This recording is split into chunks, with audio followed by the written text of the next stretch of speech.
여러분들 그 참 은혜가 많네요.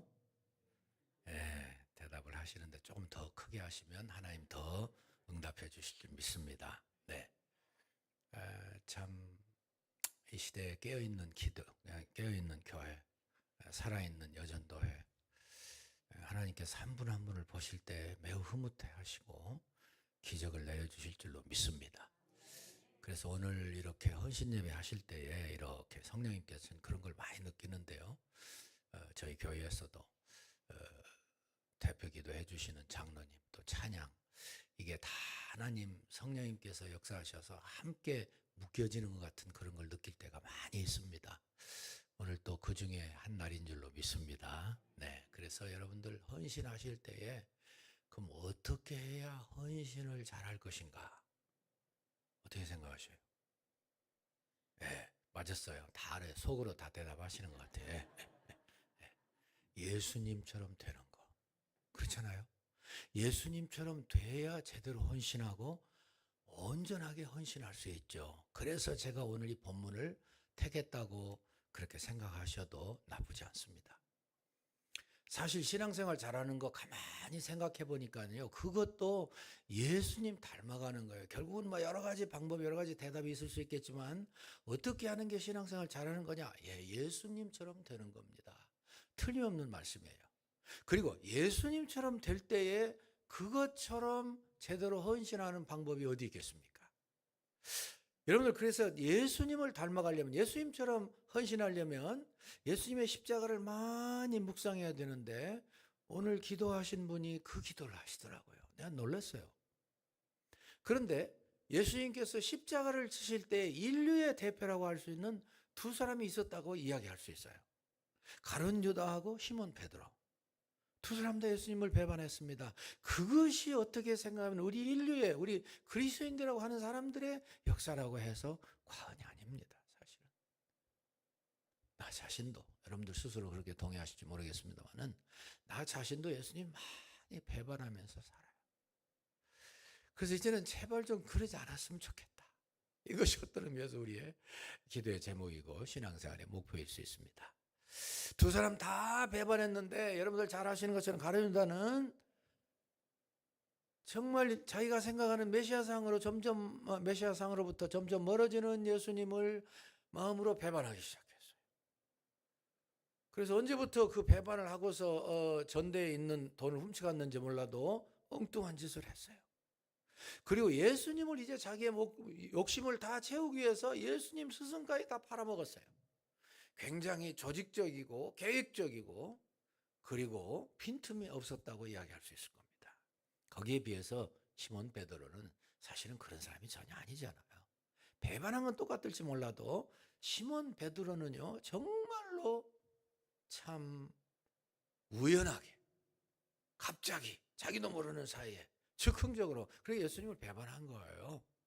그래서 이것이 어떤 의미에서 여러분들과 저에게도 참고가 될 수 있을 것 같은 생각이 들어요.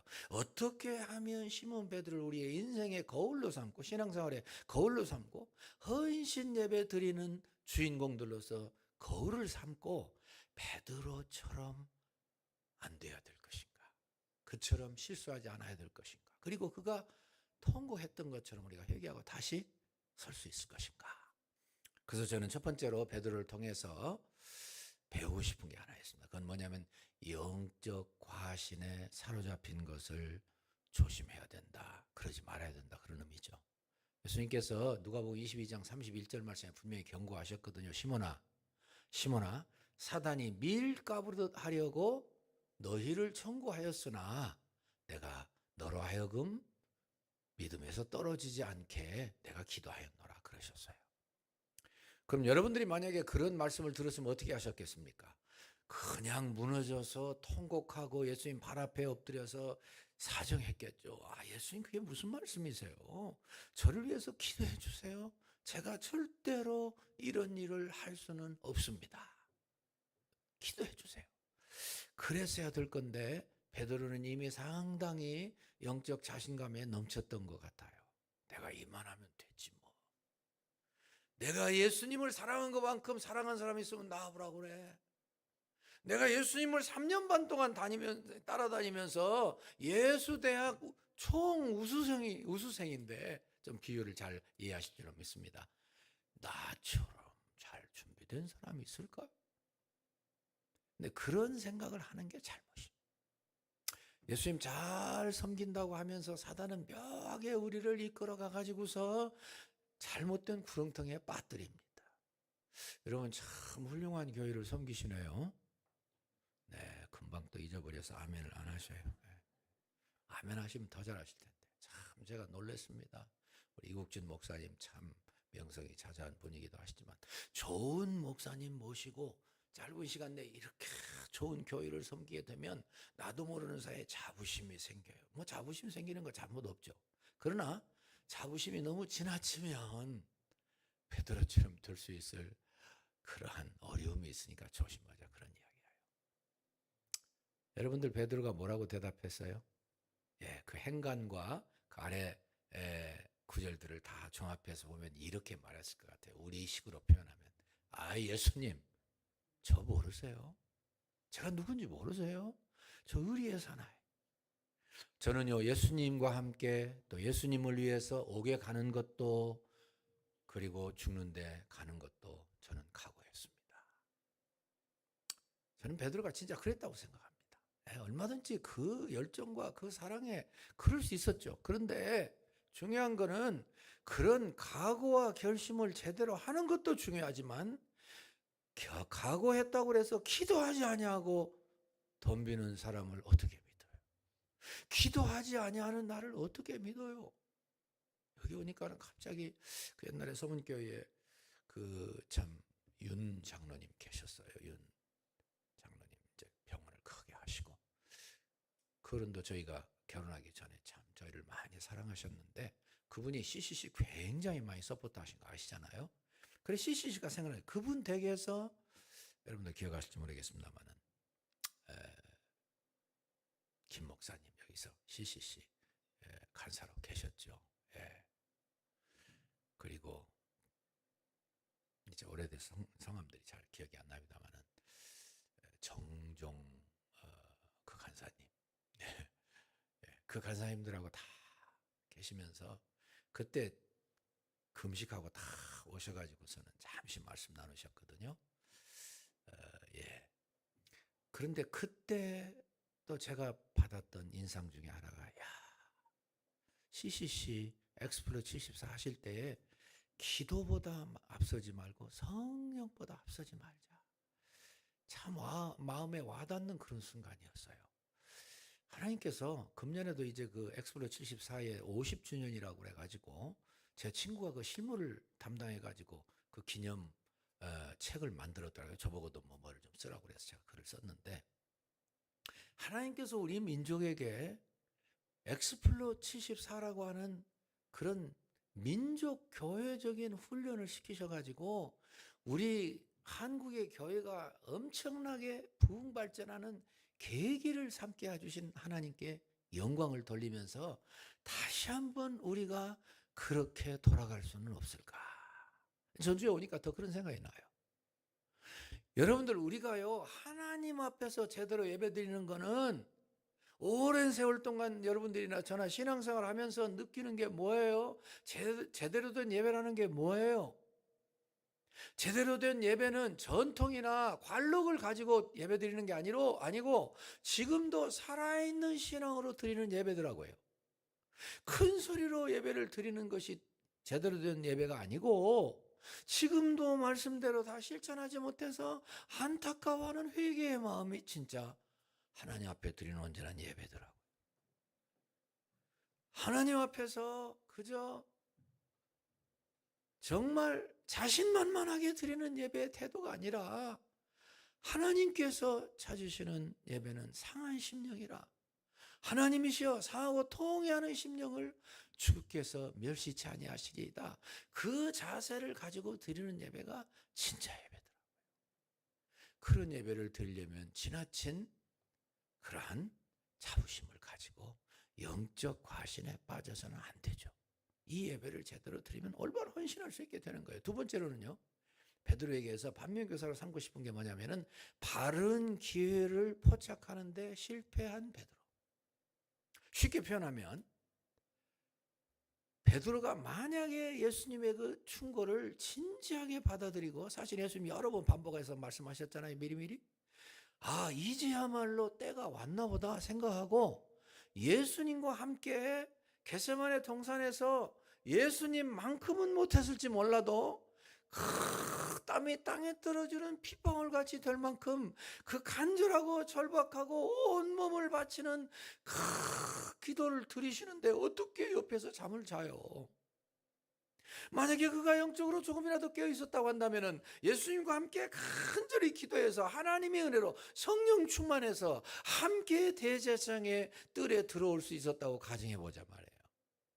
이런 생각은 잘 못하실 수 있는데, 저는 그것을 누구에게서 배웠냐면은 우리 모두 사랑하고 존경하고 그분에게서 많은 교훈을 받았던, 가르침을 받았던 우리 김의환 총장님께 제가 그 설교를 들으면서 제가 마음에 새겼습니다.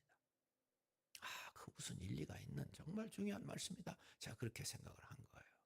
만약에 베드로가 그렇게 했다고 한다면은, 만약에 베드로가 그 제사장의 뜰에서, 대제사장의 뜰에서 담대하게 외쳤다면, 여러분 조심하세요.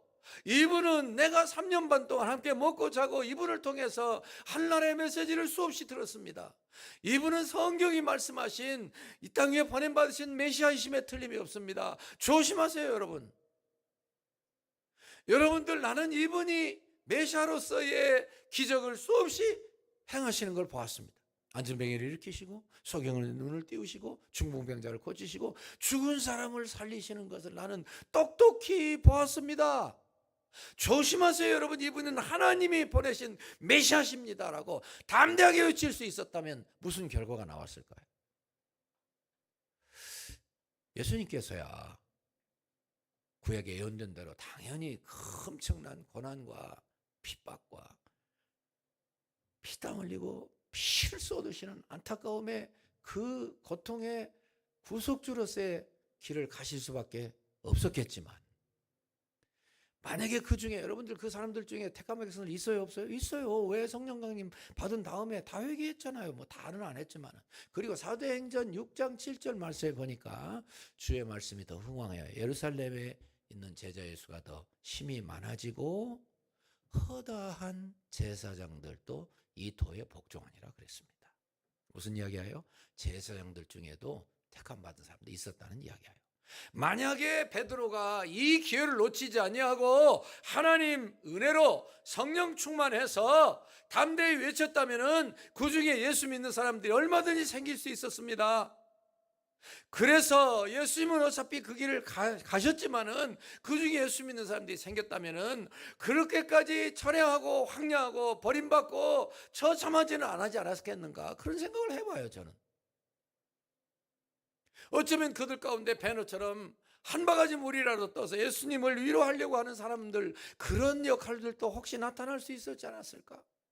제가 이제 우리 김혜한 총장님의 그 설교의 내용을, 흐름을 읽어볼 때 그분이 이런 말씀을 강조하고 싶어서 그렇게 가르쳐 주신 거예요. 뭐냐면은 우리가 보통 때에 안 된다고 그럴 때, 낙심될 때, 포기 되려고 그럴 때, 그때는 오히려 살아계신 하나님이 더 체험되고 증거되는 좋은 기회라는 거예요. 아멘이십니까? 잘 따라오고 계십니까? 조금은 졸리십니까? 아니시죠? 네, 사실 성경은요 바로 그런 기록이에요. 성경에 어디 하나 잘 된다고, 뭐 그냥 가만히 있어도 된다고 그렇게 말씀한 데가 어디 있어요? 악한 사탄이가 끝까지 하나님의 사람들을 도전해서 거꾸로 때리려고 그러고 포기하게 만들려고 그러고 하나님의 역사가 이루어지지 못하게 계속 도전하는 것이 어떤 의미에서 성경의 역사요, 2000년의 교회 역사라고 해서 과언이 아닙니다. 사실 여러분, 몇 가지 이야기를 좀 해봅시다. 여러분, 17살 먹은 요셉이 팔려갔어요. 요셉이 어떤 사람인데요? 그런데 이 요셉이 팔려갔을 때에 형들조차도 요셉이 절대로 살아있다고 생각 못했어요. 그런데 그가 하나님께서 주신 여러 가지 환경과 여건 가운데에서 하나님께 대한 충성을, 하나님께 대한 믿음을, 하나님께 대한 기도를 끝까지 포기하지 아니하고 하나님의 은혜로 인도함 받으니까 당시에 최대 강국이었던 애굽의 모든 백성들, 아니 70명의 선민들, 그리고 세계 모든 사람들을 살리는 위대한 국무총리가 됐어요. 어느 것 하나 그냥 가만히 있어서 그냥 제대로 그런 게 아니에요. 여러분, 우리는 다윗의 이야기를 참 좋아합니다. 구척 장수, 아니 어쩌면 10척 가까이 됐는지 몰라요. 어마어마한 장수가 나왔는데 사울왕부터 시작해서 모든 백성들이 덜덜덜 떠는데 하필이면 군사가 없어서 그 얼이 빠진 15살 됐을까요? 성경이 분명하게 말씀하고 있지 않으니까 잘 모르지만 대개 그렇게 추측하죠. 15살, 14살 된 어린아이가 나와가지고 그것도 뭐 갑옷도 그냥 힘들다고 던져버리고 창과 칼이 아니라 물맷돌 가지고 도전하는데 이게 말이 되는 이야기예요? 말이 안 되는 거거든요. 그러면서 그가 중심의 신앙과 철저한 의지를 가지고 내뱉은 말이 있죠. 뭐예요? 너는 칼과 창을 가지고 나를 덤비지만은 나에게 나오지만 나는 내가 멸시하는 여호와 하나님의 이름으로 너에게 나아가노라. 그러니까 하나님이 역사하신 거예요. 불가능이 무슨 문제예요? 하나님이 하시는데 그것이 성경의 역사예요. 그것이 여러분들과 제 오늘날의 역사가 얼마든지 될 수 있을 줄로 믿습니다. 오늘 여선교, 여전도 현신예배인데 왜 남자 이야기만 하느냐? 에스더 이야기 좀 할게요. 여러분들 다 잘 아시는 이야기지만 에스더가 당시에 아수에로의 왕비였다 할지라도 여전히 여성이고요. 그때 여성들 죄송합니다. 별 볼 일 없어요. 오늘 뵈니까 여성들이 대부분 오셨네요. 감사하시기를 축원합니다. 진짜 감사하세요. 여러분들이 100년 전, 200년 전에 나와보세요. 나셨다고 가정해보세요. 별 볼 일 없어요. 오늘의 여성들은 제 아내부터 대단합니다. 대단해요. 하나님의 은혜가 넘쳐요 진짜. 그런데 이 에스더가, 여러분 그때 당시 여성이 별 볼 일 없었다니까. 그러니까 단칼에 와스더가 나갔잖아요. 이 에스더가 하나님의 은혜 가운데 왕후가 돼가지고서 잘 지내는데 하만이가 이게 마사가 붙어가지고서 모르드게를 죽이려고 그래요. 모르드게만 아니라 모든 백성들을 다 죽이려고 그래요. 그냥 그 사실을 알고 그냥 죄를 뒤집어쓰고 떼굴떼굴 구르니까 오라버님 왜 그러세요? 좋은 옷 보내가지고서 갈아입으시라고 그러니까는 사정을 듣게 됐잖아요. 그래서 에스더가 이렇게 말했지 않습니까? 오라버님 잘 알겠습니다. 지금부터 오라버님과 수산에 있는 모든 유대인들로 하여금 먹지도 마시지도 말고 금식 기도하게 해주세요. 저도 이 시녀들과 함께 금식 기도하고 3일을 금식 기도하고 제가 임금님을 가서 만나겠습니다. 만나서 내 민족을 위해서 대변하겠다, 그런 뜻이죠. 그런데 지금 제가 임금님께 30일 동안 부름받지 못했습니다. 여러분 그게 무슨 뜻인지 아시죠? 옛날에 그 절대 군주는요 철저하게 보안을 확보했어야 됐어요. 그러니까 부름받지 않고 누가 나오면 쥐도새도 모르게 죽여버렸을 거예요. 그래야 보안이 다 되어서 그가 안전할 거 아닙니까? 그런데 내가 30일 동안 부름받지 못했는데 내가 3일을 굶고 나가겠습니다. 나가서 만나겠습니다. 이 우리 민족에 대한 이 어려움을 호소하겠습니다. 내가 죽으면 죽으리이다. 에스더 4장 16절. 그게 무슨 뜻인지 아시죠? 내가 죽게 되면 죽어야죠. 그런 뜻이에요. 저는 그 장면을 가끔 생각을 해봐요. 여러분 3일 굶었습니다. 먹지도 마시지도 않았어요. 그러면 3일을 굶었는데 누가 그리 예쁩니까? 에? 평소보다 더 예쁠 게 뭐 있어요? 광대뼈도 어쩌면 더 튀어나왔을 것이고 초췌하고 피곤하고 형편없는 그 모습이 뭐가 그리 예뻐요? 근데 하나님이 그 눈을 띄워놓으시니까, 아수엘의 눈을 띄워놓으시니까 그 예뻐서 못 견딘 거예요. 그래서 호를 내밀었지 않습니까? 지휘봉을. 그걸 붙들고 살아나서 그 한 여인의 연약하고 가냘플지 모르지만 각오하고 한 민족을 구원하기 위해서, 하나님의 영광이 나타나게 되게 하기 위해서 그렇게 나아가니까 하나님이 역사를 뒤집으셔서 유다 백성들 다 살려주실 뿐만 아니라 원수들 다 죽이게 하셨어요. 여러분들은 어떠한 형편에 살고 계시나요? 아이고 나 목사님 몰라서 그렇지 한번 나와서 목회해 보시오. 지금 목회 되나? 그러고 싶은 마음 가지신 분들 계실 거예요. 저도 알아요. 저도 뭐 미국에서 목회하는데 뭐 팬데믹 때 어떻게 얼마나 어려웠던 거 저도 다 경험했어요. 그런데 문제는 그때 그렇게 어려움 당하면서 힘들었을 때에 그렇다고 해서 아직 그 후유증이 진행된다고 해서 여전히 포기하고 낙심하고 있으면 안 된다는 거 잘 아시죠? 아멘이신가요? 절대로 안 됩니다. 그런 분들 아무도 안 계신 줄로 믿습니다. 오히려 이런 때는 살아계신 하나님이 역경을 뚫고 그것을 통과해서 살아계신 하나님이 더 체험되고 증거되는 때인 것을 다시 한번 믿으시기를 축원합니다. 그래야 온전히 헌신하실 수 있습니다. 여러분, 제가 사자굴의 다니엘과 그 뜨거운 칠배나 뜨거운 푸른 불 속에 사드락 메삭 아벳느고 이야기를 더해서 뭐 하겠어요? 하나님은 우리에게 굳건한 믿음을 더 허락하시고 힘들고 어려운 때 우리를 더 도우시고 더 중보기도 해주시고 더 굳게 설 수 있도록 은혜 주시는 것을 믿으시기를 축원합니다. 마지막 세 번째로 통곡할 수 있었던 베드로. 여러분, 이 장면을 우리가 깊이 생각해야 하나님의 사랑을 더 깊이 깨닫고 더 철저히 헌신하게 된다고 생각을 해요.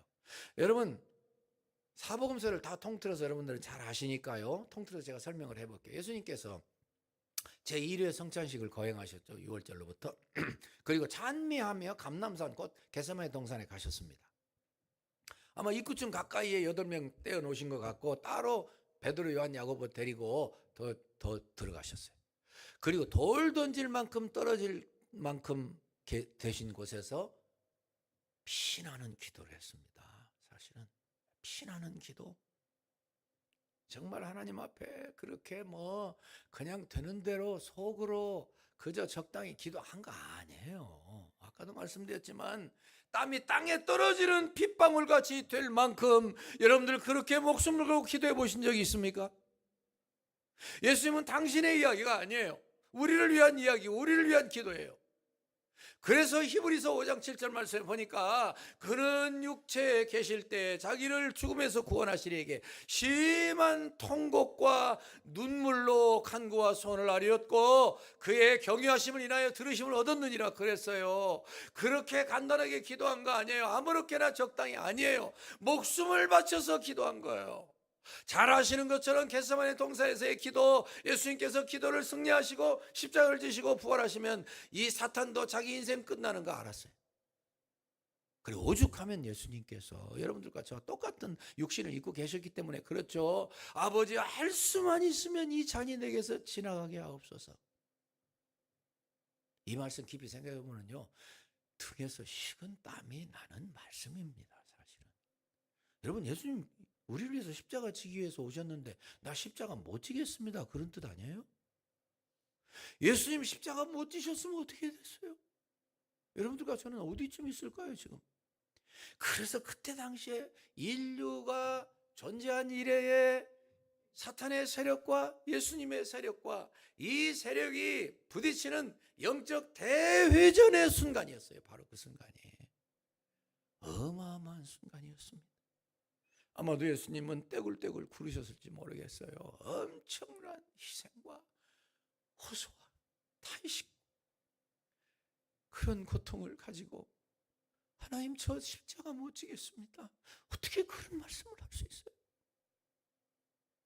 예수님은 한 번도 아버지의 명령을 어기신 적이 없습니다. 그런데 그때만큼은 그렇게 해놓으시고 자의식이 들으셨을 때 또 얼마나 본인은 놀라셨겠어요.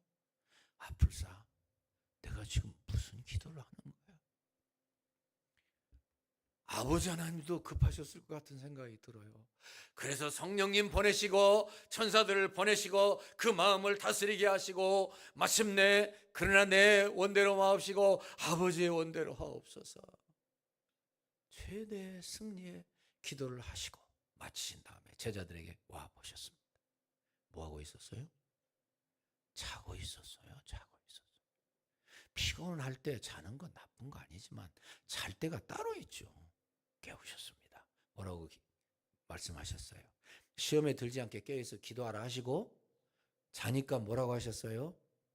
야, 너희가 나와 함께 1시간도 깨어 있을 수 없더냐? 그렇게 물어보셨습니다. 1시간? 개혁파는 1시 동안도, 그래서 조금 불분명했는데 개혁개정파는 1시간 동안도 명명백백하게 말씀하셨어요. 여러분, 시험에 들지 않게 깨어있어 기도하려면 1시간은 기도해야 됩니다. 아멘 안 하시는 거 봐. 다시요. 여러분, 시험에 들지 않게 깨어있어 기도하려면 1시간은 기도해야 됩니다. 아멘. 네. 한 번 더 하면 세게 아멘 하실 것 같은데, 예, 잘 하실 걸로 믿고. 그렇잖아요, 여러분.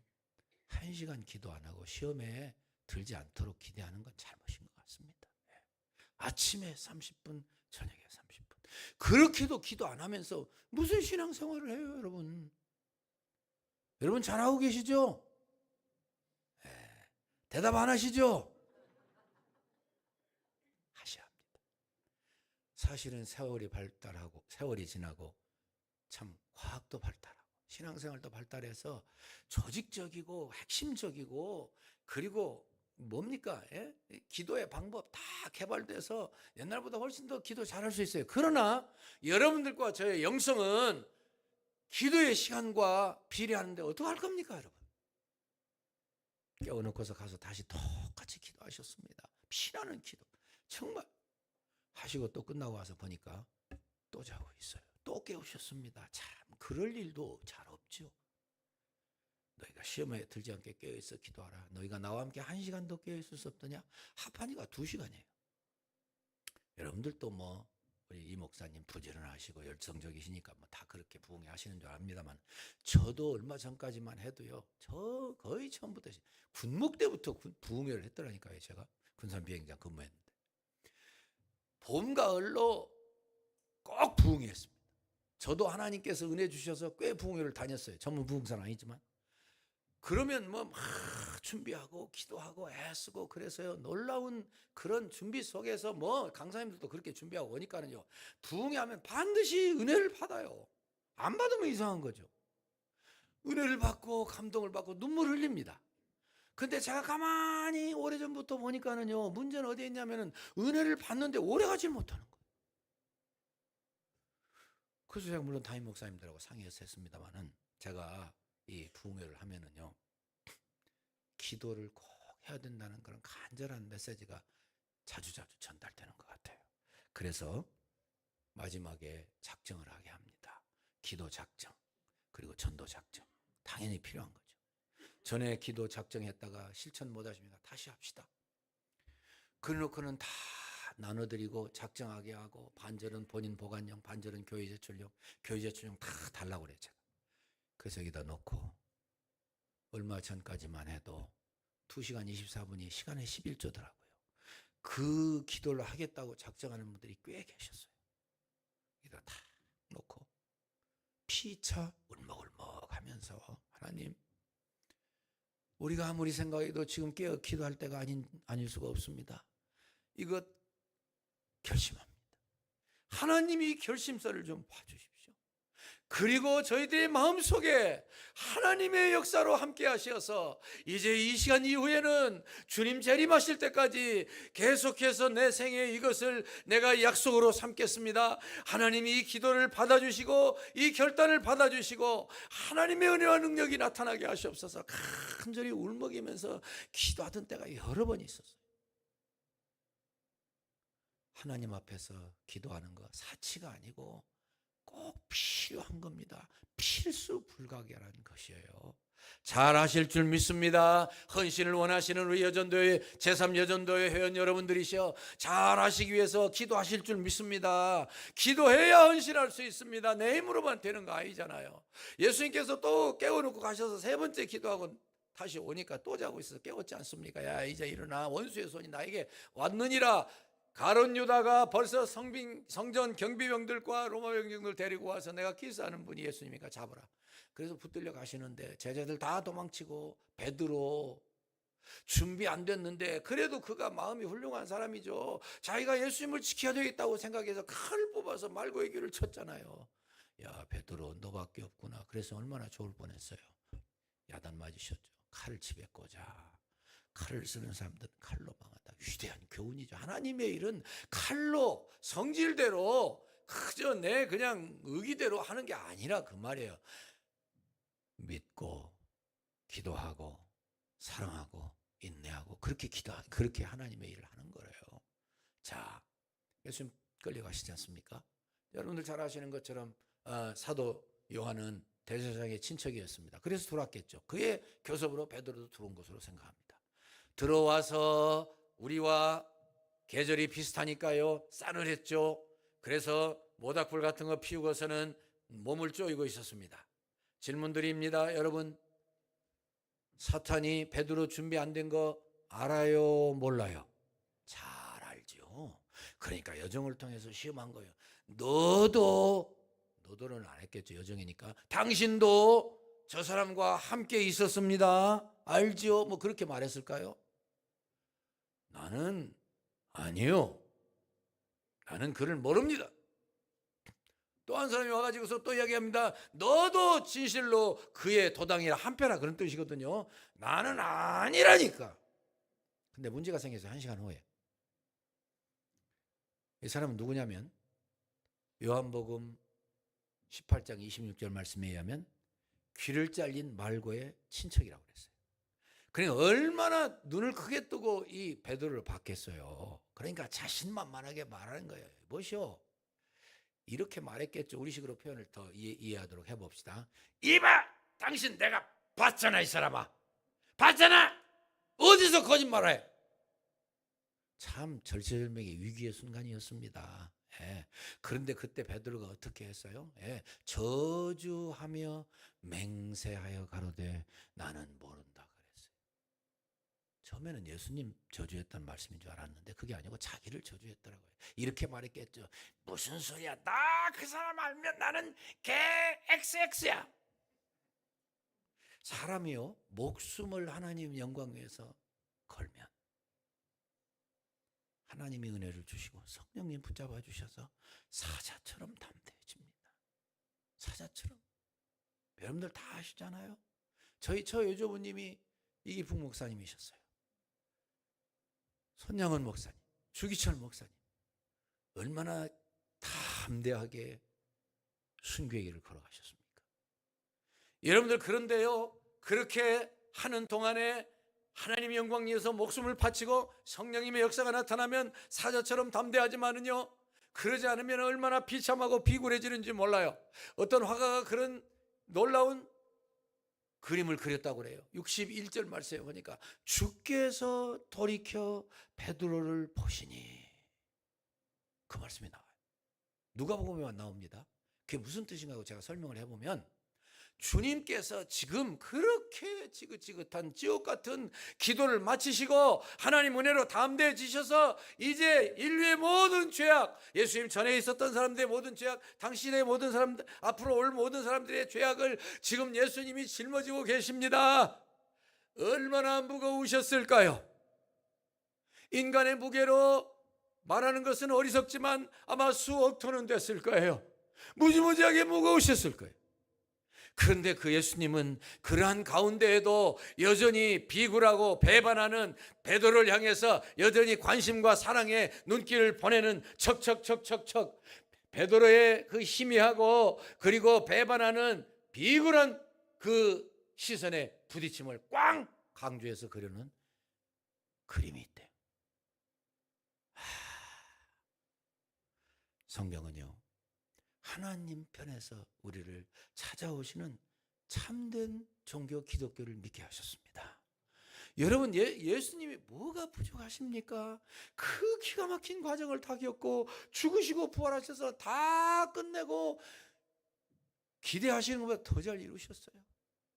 그런데 아직도 우리를 찾아오셔요. 무엇로요? 중보기도로 찾아오셔요. 아직도 뭐가 부족하신 것처럼. 여러분, 그 좋은 환경에서 우리 이담의 아담 저 할아버지하고 하와 할머니에게 꾸중 들을지 몰라도 그 좋은 환경에서 선악과를 따먹고 숨어서 동산을 거니시는 하나님 안 보면 되는 줄 알아요. 하나님이 얼마나 한심하셨겠어요. 야, 아담아 어디 있니? 너 이놈아, 너하고 내가 관계가 회복돼야 되는 걸 왜 모르니? 왜 몰라 이놈아? 하나님 뭐가 답답하셔요? 저 같아도 그 발로 차서 그냥 다 저쪽으로 다 보내버리겠어요. 다윗은 어땠습니까? 다윗은 이스라엘 사람들이 생각하는 최고의 성군이요, 얼마나 존경받는지 모릅니다. 그런데 그가 그 충성스러운 우리아를 다 죽이고, 그러기 전에 바세바를 범하고 아무 일 없는 듯이 의식딱딱 지나고 있었어요. 하나님 가만두면 그대로 지옥 가요. 그런데 하나님이 놀랍게도 찾아오셔. 나단을 통해서 찾아오셔요. 비유를 가지고 그의 양심을 자극하셔요. 아이 그래, 어느 마을에 두 집이 있었는데 부자는 양이 얼마나 많았고 어떤 가난한 집에 양은 딸처럼 길렀는데, 손님이 왔다고 자기 양 안 잡고 그 양을 빼앗아서 대접했습니다. 다윗은 의로운 사람이니까요, 너를 말이지 뭐요? 그런 못된 녀석이 있어요? 그때 딱 하죠. 당신이 그 사람이에요. 당신이 그 사람이에요. 꼬꾸라졌습니다. 하나님 찾아오지 않으셨으면 어떻게 됐어요? 하나님이 찾아오십니다. 기가 막히게 찾아오셔요. 자존심도 없으신지. 여러분들, 저와 동시대에 있었던 사람으로 그런 분으로 생각하는데, 배우 오혜령님의 이야기를 잠깐 하고 마치려고 생각합니다. 여러분, 이 오혜령님은요, 그 유명한 연세대학교 그 영문과의 오하섭 교수님의 참 총명한 딸이었습니다. 그도 연세대를 졸업하고 이화여고에서 교편 잡고 있었어요. 그런데 그때 사람들이 좋아하는 거 다 했어요. 수필 작가, 희곡 작가, 방송인, MC쯤 했을까요? 배우. 그러니까 이분의 인기가 하늘을 찔렀겠죠. 가는 곳마다 사람들이 난리가 났겠죠. 메뚜기도 한때라는데 신나게 살았겠죠. 그는 크리스찬인데 그러다 보니까 다 잊어버리고 교회 가는 것도 잊어버리고, 그의 마음속에 어쩌면 기독교 아픈 사람들이나 못된 사람들, 연약한 사람, 그런 사람들이 믿는 거지 치부해 버릴지 몰라요. 열심히 뛰다 보니까는요, 몸이 망가지죠. 그렇잖아요. 예. 하나님은 자연 섭리를 통해서 우리를 다스리기를 지극히 기뻐하십니다. 특별 섭리 안 믿는 거 아니에요. 그러니까 자꾸 자연 섭리를 거스리니까 몸이 약해지고 잘못되고 힘들고 아프고, 도저히 아파도 갈 기회가 없었다가 너무 안 되겠으니까 모든 거 다 스톱하고 병원에 갔습니다. 의사 선생님이 다 검진을 해보시더니 나무라십니다. 이보시오. 뭐가 그리 중요했습니까? 당신 왜 이제 왔어? 당신 앞으로 3개월 후에 죽습니다. 그 잘 나가던 인생이요, 3개월 후에 죽는 사형 선고 받은 사람이 됐어요. 위암과 임파선 암에 찌들어 가지고요, 다 망해가고 있었어요. 갑자기 인생이 끝났습니다. 방에 들어앉아 있어 가지고요, 맞은편 벽에다가 달력을 걸어놓고 하루가 지날 때마다 빨간 색연필로 X를 그으면서 모진 목숨을 이어가고 있었습니다. 한 주, 두 주, 세 주, 네 주, 한 달, 두 달, 세 달 이제 막 지났어요. 그날 또 물만 마셔도 토하고, 대변을 볼 때 피가 쏟아지는 정말 최악의 순간을 한순간 한순간 맞이하고 있었습니다. 사람들이 참 얼마나 간사합니까? 여러분들 다 경험하시잖아요. 그렇게 된다니까 아무도 안 돌아봅니다. 다 떨어졌어요. 다 외면하고 모든 걸 다 잃어버렸습니다. 그런데 그것도 하나님의 찾아오시는 전조 현상이었을까요? 어떤 사람이 잊지 않고 한 주에 한 번씩 꼭 백합화를 50송이씩 보내요. 그날도 바로 그 순간에 50송이가 왔어요. 쪽지를 붙였는데 절대로 희망을 버리지 말라. 이 얼마나 기가 막힌 이야기입니까? 그래서 그 속에다 코를 파묻고 하도 기가 막혀서 그 백합을 아마 향기를 맡았는지 한 30분쯤 지나니까 정신이 몽롱해지더래요. 근데 바로 그 순간에 누군가 와서 자기 목덜미를, 뒷덜미를 확 낚아채면서 방바닥에 나불나졌어요. 예수님이 찾아오신 거예요. 너무나 놀랄 일이죠. 그런데 예수님은 무엇이 부족하신 것처럼 그 기가 막힌 배반의 최절정기에 그 순간에도 찾아오죠. 아마 그분이 그때 그 찬송이 있었을지 모르겠어요. 이 세상의 친구들 나를 버려도 나를 사랑하느니 예수뿐일세. 예수 내 친구 날 버리지 않네. 온 천지는 변해도 날 버리지 않네. 오늘 헌신 예배 드리신 여러분, 예수님의 이 사랑 때문에 우리가 아직까지 예수님 믿고 있습니다. 예수님께 헌신하겠다고 나서고 있는 거예요. 그 사랑 때문에 오늘 우리가 주님을 섬기고 주님을 따라가고 있는 거예요. 이 기가 막힌 순간에 그는 엉뚱하게도 주님께 푸념을 했습니다. 당신은 누구십니까? 이 죽음의 한복판까지 따라오시는 당신은 누구십니까? 막 포악을 하고 나서 생각하니까 그 사랑의 예수님, 외면하고 지났던 자기가 너무너무 한스럽고 너무 송구해서 막 눈물을 흘리면서 회개하기 시작합니다. 막 울고 또 통곡하고 또 회개하고. 그분은 예술인이라 그랬을까요? 화선지에다 자기 죄를 다 적어서 초에다가 태우고 또 태우고 그랬던 것 같아요. 수십 자루의 초가 녹아내릴 때까지 울고 통곡하고 회개하고 화선지를 태우고 계속 그랬던 것 같습니다. 한 6개월 지났어요. 아직 안 죽었어요. 6개월이 지난 다음에 갑자기 몸에 한기가 오는데요. 이제 죽었구나 하는 생각이 들더래요. 그래서 한기가 오니까 어떻게 해요? 이 겨드랑 밑으로 해서 이불을 끌어당겨서 덮으려고 그랬던 것 같습니다. 근데 놀라운 기적이 생겼어요. 여기 더럭더럭 붙어있던 게 다 없어졌어요. 하나님이 그 눈물과 통에 안타까운 아파하는 그 마음을 받으시고 암덩어리를 다 없어졌어요. 어깨 쪽지에 붙어 있었던 복숭심만한 암덩이도 없어졌어요. 높이 솟아올라 일었던 배도 다 꺼졌어요. 하나님의 은혜 가운데 완전히 새 사람이 됐습니다.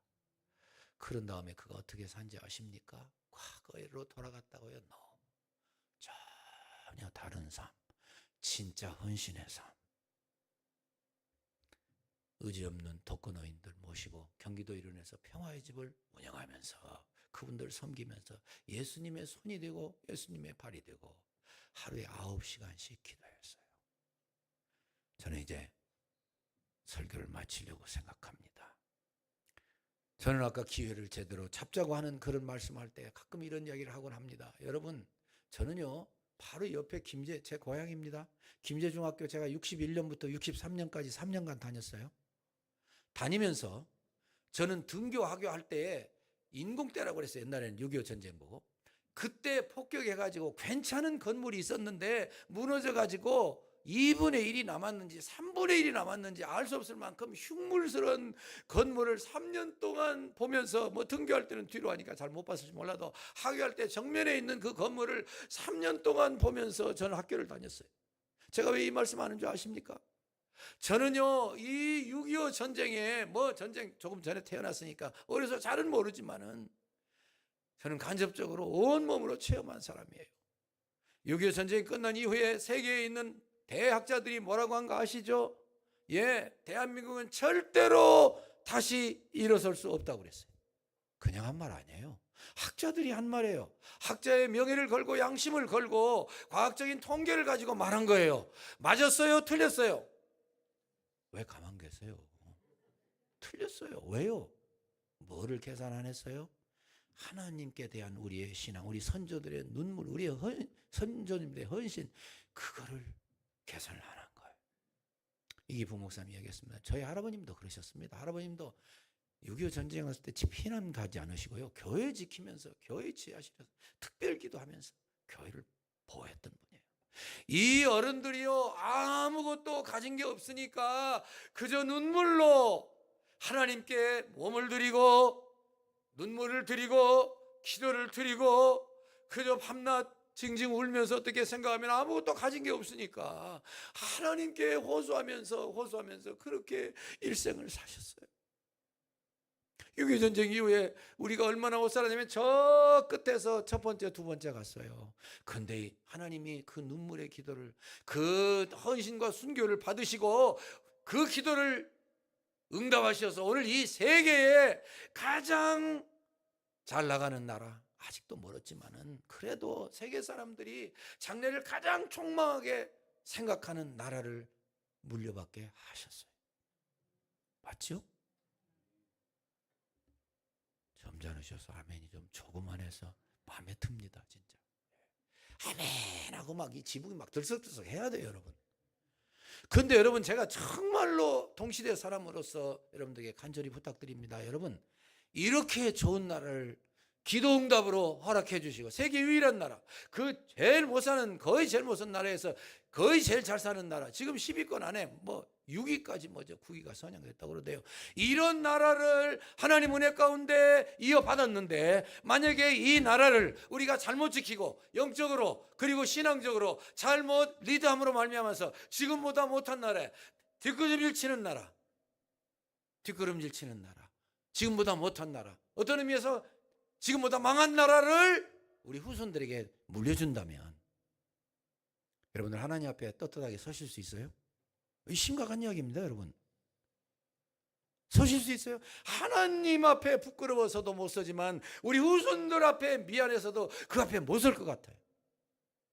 무슨 이야기 하고 싶어서 그런 거 아시죠? 안 된다고. 다른 사람들 다 그렇게 뭐 무슨 뭐 새벽 기도 나가고 무슨 뭐 수요 기도, 금요 기도 안 나가던데 뭐 그러지 마세요. 아니에요. 여러분들도 자랑스러운 여러분들의 부모님들과 조부모님들을 모시고 있을 것으로 생각합니다. 이미 가셨을지 몰라도 반드시 그분들의 신앙생활 하시던 모습을 여러분들의 두 눈으로 똑똑히 보셨을 거예요. 어떻게 하시겠습니까? 어떻게 하시겠습니까? 하나님 앞에서 제대로 헌신하고, 여러분들이나 저나 알고 있어요. 우리 생에 많이 남지 않은 거 알고 있어요. 마지막까지 헌신하고, 마지막까지 에스더처럼, 요셉처럼, 다윗처럼 하나님 앞에 나 혼자라도 바로 서면 되는 거다는 각오를 가지고 헌신하시고, 여러분들 자신을 드리고, 그리고 오늘 설교 말씀 들으신 것처럼 너무 지나친 영적 과신에 빠져 계시지 마시고, 그리고 좋은 길을 놓치고 아무렇지 않은 그런 무감각한 생애를, 신앙을 버리시고, 우리에서 아까 기도하실 때 참 우리 자손들 위해서 눈물 한번 제대로 못 드린 것 회개하는 그 기도를 들으고 제가 굉장히 감동을 받았습니다. 우리가 회개할 기도가 많이 있어요. 그리고 이 땅 위에서 되어지는 일, 하나님 뜻 맞지 않은 거 많이 있어요. 누군가 회개의 기도해야 죄가 사라집니다. 여러분 한번 머리 숙이시죠. 한번 기도하십시다.